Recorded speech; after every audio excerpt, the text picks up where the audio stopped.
Dallas Cowboys from 94 to 97. He won a Super Bowl. He also had a few half-decent teams at Oklahoma. Barry Switzer, thank you so much for joining us. What are you up to these days, Coach? Well, I live right here on the campus of the University of Oklahoma. I've been here for about 56 years, except a few years I was in Dallas.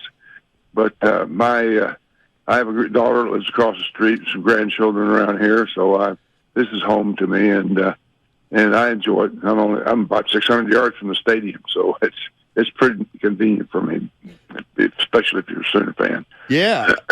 Let me ask you this: so you still watch a lot of football, pro, college? I mean, are you still? I watch the Cowboys and I watch the Sooners. That's about it. I have not even seen San Francisco play this year. I saw them last year. Thought they're pretty good. I was impressed with their quarterback. I never knew much about him.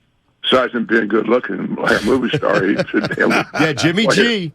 Jimmy G. Well, since you know about the Cowboys, let me ask you this: if you were envisioning the Cowboys getting beat either this week, next week, or in the Super Bowl, what's going to get them beat, Barry? Well, first of all, you got to help them. You got to make mistakes. You got to give. You help beat yourself. You help them win the game. Team that makes these serious mistakes usually wins the football game, and that's what you got to eliminate: interceptions, turnovers, all those things, key penalties at key times. It's all that's part of it. But play mistake-free football is hard to do, but if you do, it can really give you a chance. I watch the quarterback. Dak can be one of those guys that can be average, and he can be outstanding. Right. And he's just kind of off and on guy. But the defense has really stepped it up for the Cowboys this year. And been very impressed with them there, the linebacker core and the front, and they're pretty good. They're pretty good there, and better than they have been. And anyway, I'm looking forward to the game. I'll be watching it, and as many other Cowboy fans will be. Coach, my dad is from Bullard, Texas, and he was over for Christmas. It was just me and him having some pops late night. The girls had went to sleep, and we came across your documentary, Switzerland. And my pop said to me, son, no, Barry had the gift of gab, and the room would light up when he came in. And I said, you know what? You're right. Talk to us about where you got your personality from and those skills, those people skills. Well, I don't know about that personality. I mean, I've always been a guy that the questions asked, I try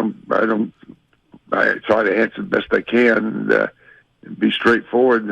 I haven't, some guys can, play around with it, and I'm a pretty straight shooter. I've always said what I thought, and sometimes I get my ass in trouble, but anyway, it's what I believe is the right thing to do. Let me ask you this. I'm sorry, Barry. Go ahead. No, go ahead. You guys go ahead. I got terrible allergies right now. My head's stopped up, but go ahead. That's at Norman, Oklahoma. You got to get by the ocean like us out here in California. Yeah. I lived out there one time. I lived in Long Beach, California. Okay, nice. Before you guys were born. And it was during the war years, and everybody from Oklahoma, Arkansas, and Texas went out there during the war years to work in the aircraft plants and the shipyards and all that. Right. We did the same thing. But anyway, I enjoyed it, but not many times. And only one time I didn't enjoy it was when we played the 49ers out there in 94 when we had to play them. Well, let me ask you this. You were one of the originals going from college coach to pro coach. What was the difference that you remember, if there was? Well, the game's the same. We both played with 11, and they all played college, and basically it's a skill level, no question about it. And you practice the same things, you do the same things. Your terminology is different, the playbook's different. You can do more and carry more in your packages because you're 100% football. In college, you got kids going to class, and you can't carry the package or the full load that you can in pro football, because pro football's the guys that are the best of the best, and they're used to playing at a level and practicing at a level that allows them to get better, and obviously that's the key. And when we're able to carry more plays and more runs and execute them more frequently in practice, and it's like a fullback I had one time says, "Coach, why don't we run this play 1,000 times, and I said 999 is not enough. That's the reason why we run that many. And I think it's through repetition you get good, and that's what pro football has. You get to practice a lot, morning walkthroughs in the evening, and you shouldn't make mistakes. They should know what the hell to do. Coach, let me ask you this. You won 3 national championships. Oklahoma won more college games in the 70s in that decade than any other school.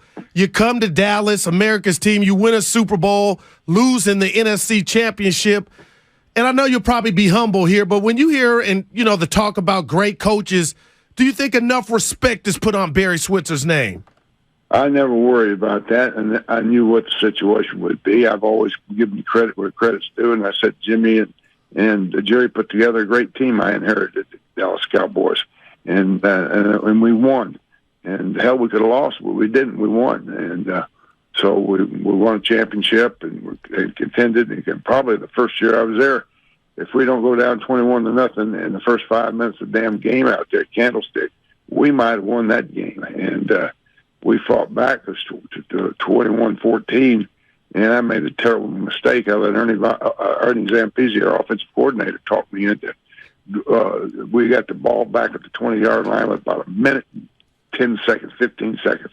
I told Ernie, run him at 3 straight times. If we don't make a first, we'll punt it to him. We'll run the clock down, and we got some momentum going out because we were down 21-0 in the first 5 minutes, and now we're at 21-14.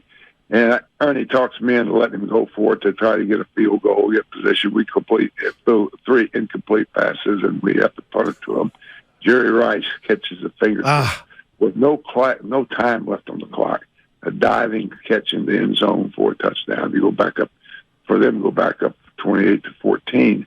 And other than that touchdown was the only touchdown. Last touchdown I have is after the first 5 minutes of the game. Our defense played well, and we were playing well enough to win the ball game. But we lost the momentum we had going at the half, 28-14. Wow. Now, you said you're a straight shooter, so you watch the Cowboys, and I've told the people out here and my partner, if Dak doesn't ball out and perform, the Cowboys have no chance. Before Monday night's game, Coach, because he looked good, I could take nothing from him. Dak's getting paid like the guy, but in your estimation, Coach, is he the guy? I think Dak's always going to have that question mark over him. I tell you what, I remember watching him as a rookie.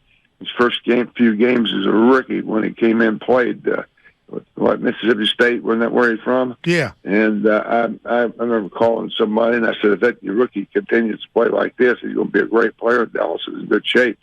But he's been up and he's been down, but thank goodness he's been up more this year and down. He's got more help, and he's surrounded with good people, and I think he's going to do well enough to win for you. Hey, Coach, thank you so much for joining us. You sound great. Enjoy the game Sunday, and we'll be thinking of you. Okay, thank you. I appreciate it, guys. Yes, sir.